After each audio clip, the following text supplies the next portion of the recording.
Kacerita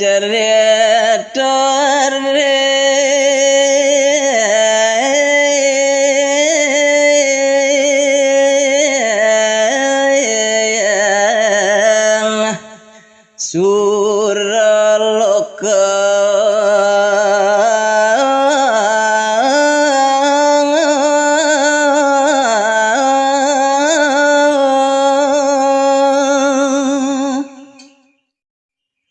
inggih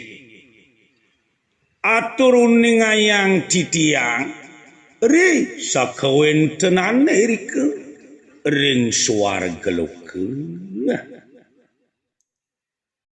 Betara siwa